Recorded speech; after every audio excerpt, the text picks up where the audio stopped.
final map. Of course, Korea, we do have to play Infernal Shrine. Well, we'll be looking at that Sonya ban again, I think. Well, Alex Straza. Yeah, so there's a lot of extraneous factors here that will affect the initial picks. So heroes like Maiev, Deckard, Hanzo should be open in theory here. And we dive straight in. Final game. Now, Alex Straza already got Supernova a win on Tomb of the Spider Queen. See the white main band come through first. May end up leaving this open. Maiev is removed, so baiting them, you give us either the Genji here, very unlikely, or Alex Straza will be left open. BlossoM, I don't think we've seen a single game of Alex Straza from Mary Day yet, so definitely less likely to pick that hero. Alex Straza here. Or Genji. Even Hanzo has to be considered. I think they can ban Alex Straza, because Supernova will have to ban Genji. Ban Garrosh instead. They want to open up everything and contest for Heaven. Heaven's hero pool here. Well, this is just going to be a Deckard Kane pick. Oh! Diablo, he's left open. This is the first time BlossoM has prioritized a non-Deckard pick for Mary Day. Supernova can deny it again. They did that on, I think it was on Sky Temple, where they were able to remove that, forcing the Uther pick. And they do it again here. Is this where Diablo Sonya pair up come out for BlossoM?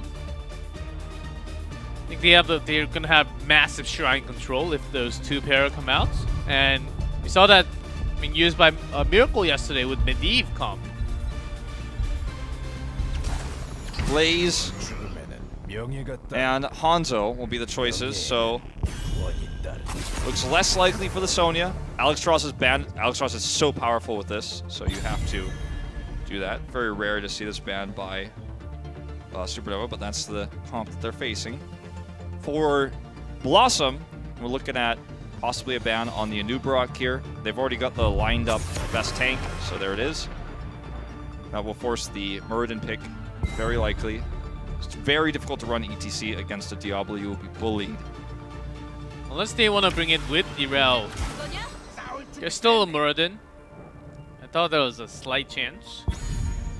Controlling the early game with Phoenix siege up and destroy the walls. That's what Supernova does like to do in the rotation. Going for the safe one. It is the final game that decides the winner of the match. And Onkano having some poggers there. Alright, so Junkrat will be the final pick. Super standard. Yeah, the draft for BlossoM, with the exception of Mary Day's missing Deckard, is about as standard as it gets. Very easy to use these, as the Maltho comes in, very easy to use these pokes on the side of BlossoM to kind of bully the front line, bully Urel, play safe with your Hanzo Junkrat, have a large amount of split soaking you can do with Junkrat too. The Maltho is for last rights, percentage-based damage versus the Diablo. That's the idea here. It's not going to be the winning matchup against Urel that it's normally used for, but can also be a strong matchup against the Blaze pick here. It's an okay one. We saw this happening a lot from the Chinese teams as well. It is the final game, as he wants some percent damage as well as some control. But the difference here is when he wants to dive in, he can be mined from Junkrat, and once he does not have his escape, it will be a tough moment for him to actually try to manage to survive, even with that Tormented Soul if that's taken later. Here we are at the height of a series that most fans of HGC Korea would have never expected. Sure, Supernova looked on the up and up at the beginning of part 1 of phase 2, and then in phase 2 part 2, nomenclature a little bit complicated here in HGC Korea, they looked to be stronger, but never able to touch BlossoM, who was looking to be on the level of Ballistics and Tempest, perhaps even above, during the Eastern Clash. So this game is a far cry from expectations. As we go to that 5th map, no one knew this would happen. No one expected this to happen. But I think advantage Supernova right now in terms of mentality, because BlossoM probably did not expect this to happen. They just took a 3-0 over Feliz yesterday. It's tough to prepare for 2 series, like I mentioned before, but it's got to feel rough, you know, losing to a rookie team. Yeah, Kirisaku has a lot of pressure.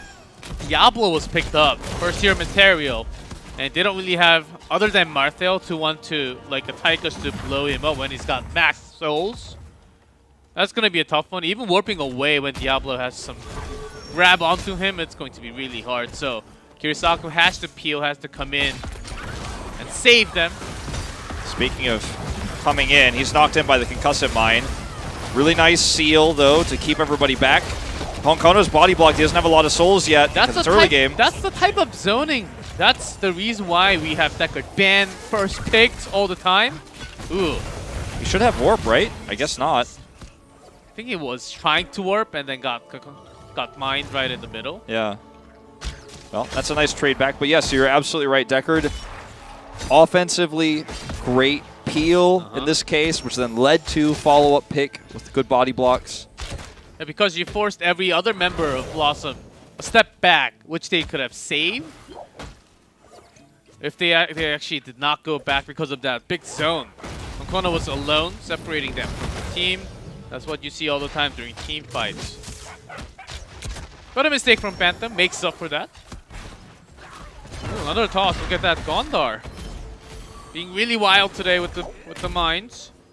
Yeah, I mean, it's one of the most important things for the hero, you know, and that's the highest skill for Junkrat is using your mines correctly and rip tires to set up some crazy team fight potentials and also to save yourself. Yeah. That's why you'll always notice that Junkrats that are split pushing have a mine near a wall. They'll, as soon as they see someone coming, they'll just walk to the mine and bounce themselves over the wall. This scroll is just for wave clear. It's not the greatest wave clear of all time, but it's going to be a little bit helpful. As a support, Deckard actually has an okay wave clear.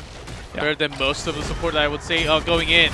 Really nice call here onto Kirisaku. Oh, good mine. Well, the mine actually knocks them off, but it saves them. Now they're going to look for the counter gauge. I don't know if that mine actually really worked the way BlossoM wanted it to. Kirisaku, big stuns. Diablo does jump in here. Gondar, if he lives, this is so huge for BlossoM. He does go down, though. No chat. Gets away here with the jump. Bentham already used warp. There's no way out of here. He gets auto attack down, and Wiz has no fear anymore. He's low on health, but they've got this map controlled. And the Shaman Camp, you know, is going to continue to be a nuisance here, but it's not going to be the end of the world, especially because it's kind of caught in an awkward spot between these two forts. Well, Wolf, we have a nasty Game 5 already. We do. That was a nasty, disgusting team fight, what we've seen. Yeah, I mean, thank you for your analysis on this. It definitely wasn't clean, but this could get a little bit dirtier as we head into the first shrine of the map. Gondar, the crux of getting those last shots. Look at that mine, right into the root, perfectly done. That's the charge in. Haben is dead, and that's going to be a completed scatter arrow quest as well. Phantom has to be careful too. Yeah, no interrupt this time, but close call. Really making the mines work every time. Gondar looking for that angle. Ooh, tossing them in. Yeah, but roots. B steps again here from No Chat. Pressure is on between these two teams. Even going into the mental game here, trying to get in their heads. Well, 31 of 40. This is going to be given up. Supernova late to respond to this. Lost Shrine. As you can see, Kirisaku's headed mid, but it was a little bit slow. And also he's very far out there, so he can't really get the soak he wanted. I do like that he's very quickly just going to go bottom instead of trying to hit that wall. So maximizing soak. Nice dodge here by Haben, baiting this Punisher over the wall. Not going to get too much done, just get the wall and rotate. Maybe try to catch. I think Marteo is looking for that back legs is at the bottom. He could, you know, grab Honkono here. Honkono just finishing his quest at 456 pretty early. Yeah, just having the Sonic down there because they were really not knowing the rotation of Marteo. Yeah, it's good to check like that, getting that extra vision. Getting the soak, I think, is more important than trying to attempt to get a kill, which could have backfired big time. So, missing only a few minions in this bot wave. For the rest of this game, though, we're going to have to remember that BlossoM has been the ones that are making this Diablo pick so valuable.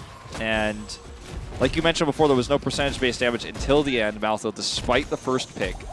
So they chose Yrel over Leoric, for example. Leoric very popular on this map. Could be a hero pool problem for Kirisaku, as for most of his career, Leoric was not really viable or meta.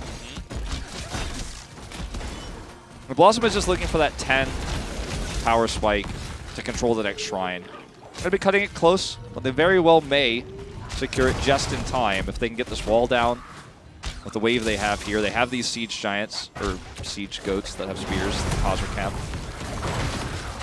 The goat man. The siege, like, small giants that look like goats. Usually we have, from Marte, we have Touch of Death against Rhaegar, against some Ancestrals to reduce down the amount of healing. Against Malfurion is actually not the best one to take. It was a very surprising move for me. We don't have anything like burst healing that's going to come out and save the teammates. Yeah, that's true. Let's see if that works out.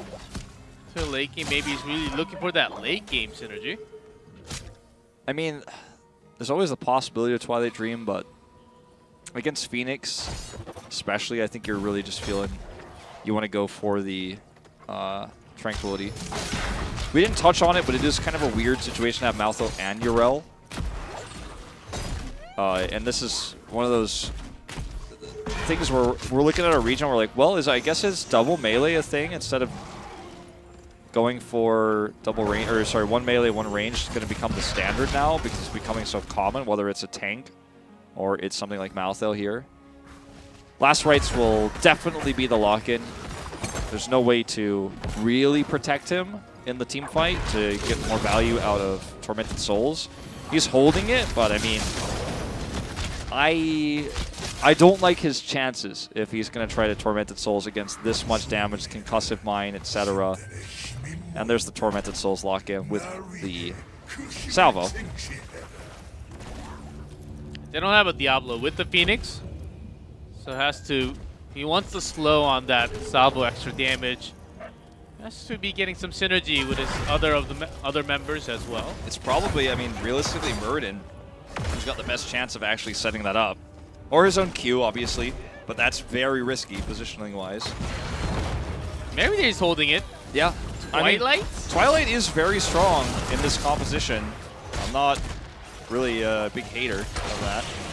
Ooh, he saw the mine and he avatared early. He was so scared. That's actually really unfortunate. He's rooted as well. Most of that time is wasted here. He's going to go right back to regular Muradin form. Not to belittle Muradin or anything, but like regular Muradin. And BlossoM, they're not in the shrine points, but still, they have Junkrat. So they can pick up all the numbers, not even going in. Slowly jumping, focuses on to Diablo though. Honkona turns that around. Big arrow to continue that with the bunker right in the middle. Yep, denying the salvo here. Twilight Dream. Twilight Dream is locked in, and it's a big one. That's going to be absorption coming through for Yrel, only keeping her alive a little bit longer. But BlossoM will crush the end of the team fight. They will save Modern Life, and they'll walk down this fort. Top fort taken out by the camp. They stole that camp before, the left one. It's going to come up shortly, so they could actually invade that later on. But for right now, the focus is getting down this fort. 13's up, getting very close to Junkrat becoming an unstoppable soaking force. Coming between lanes, split pushing, always being safe. So for Supernova now, they need to hope to get a pick via, I think, Lorenado, more than anything else, to maybe a Stormbolt, Last Rites, just all that focus fire on the Diablo. Then they can hope for the fight to the squishies, but if they can't somehow lock down Honkono, then it's just going to be so hard at this point. Well, that's what happened last time. They tried to focus on Honkono. He still had 70% HP. He says, oh, I can just go in instead. I will still survive. And he made the engage, he initiated the fight, grabbed onto the DPS, and that's how he started. And they also have the bunker, so he's not scared at all. Yep. See, Junkrat's already starting to get to work. Gondar pushes top. Gonna head mid, clear that wave. Knows how careful he's being. If you look at the minimap, you'll see that he's always waiting to make sure he gets vision of the rest of the team before he shows himself in lane. because of this vision advantage that they have now, because the top has just been shown, they're able to carefully take this bottom camp, the neutral camp. So they've got camp pushing both lanes. And Gondar's just going to come and get the extra soak top. They're because of that 4-man rotation, they got, with 4 members, 1 lane of experience. And Junkrat's just going to counter that by taking the experience for free safely now by himself in the top lane. I mean, Supernova, they didn't really have anything else to do in the midst of time. Lost all the camp control. They don't really want to push the wave too far because they'll be losing EXP if they actually do. Yeah. And they want to be the one chasing the experience points. 2 levels apart. So I think being safe was the best option. Well, Supernova has no fort to fall back on for this next mid. Hold on. They got no Malthael either. Well, I was gonna say they have no fort to fall back on anymore, no healing fountain. And now they can just invade and steal this. Supernova has to leave. Cube and Scroll are not enough to prevent this from happening. And now that there's no fort at the top, they can just clear this wave. This becomes a threat to the keep wall. And as you can see, as G-Club just pointed out, the waves are too far away for Supernova to soak anywhere else than here. So this game is starting to snowball very quickly away from Supernova. Even worse, what can they actually do? Try to set up for super low NATO play? Well, when they're in that range, Junkrat is the one that's actually making the crazy move. Speaking of crazy moves, Haven does attempt to potentially get that Storm Bolt initiation, but it's easily avoided. Right now, BlossoM is just twiddling their thumbs before the next shrine where they have total control of that zone. And by twiddling their thumbs, I mean taking this camp that they know that Supernova invading would be suicidal. I like this setup, though. Ping's coming down. They want to try to catch them off guard here, get that blow-up pick onto essentially Honkono. But it's very predictable, and Sonic Arrow makes it a lot easier. Same with Scatter Arrow to identify where they are. Plus the frag and the flame from Blaze. They are checking everything, being cautious. Okay, well, they just eventually, because BlossoM does not fall into their trap, move away, are taking the bottom camp. But this is an Arcane Punisher directly towards Keep. So this is not something to shake your Deckard Cain stick at in the mid lane. This is something that's going to require a lot of answers for Supernova. Gondar's, meanwhile, just split pushing because there's no pressure on the map. They want 16 to defend and maybe open up for the next team fight because right now they cannot contest. Yeah, it's not But reasonable. I wonder if they can actually, they will be close to 16, but Punisher will be very close to the keep and already hitting the keep. Well, Bentham did what he could in the bot lane. Got a ton of experience there. They're almost 16. He got away with it. He played greedy. He's back here now. Unfortunately, Haben is not able to correctly bait this one this time. But here comes Honkono. This is the pick they want. He's rooted. Oh, but he's totally safe. He's trying to feel like he's baiting. Actually giving a lot more space for the DPS. They could core call with this. Still no 16 for Supernova. They have barely hit any minions. There's a mine. Going to Heal deny. Heal deny is big here. Honkono, though, gets into the bunker. That's going to deny Tormented Souls. Honkono's got that armor. Huge Riptire. Massive. And that may just be game over, esports fans. Kurisaku jumps away. Gonna get killed regardless, as Alex looks to be one of the last to fall here. Haben passively regenning right now. Drops the Avatar. Silenced right afterwards. He's dead. 5 dead on the side of Supernova means BlossoM will finally close out the series. 2 really messy games that we will have to remember as we go into their matches next week. But they still win the series 3-2. Yeah, game 1 and 4 really sloppy, but final game it seemed like they were actually having the best one. Gondar setting up all those mine plays, paired up really well with the CC, which did not connect perfectly on the other one.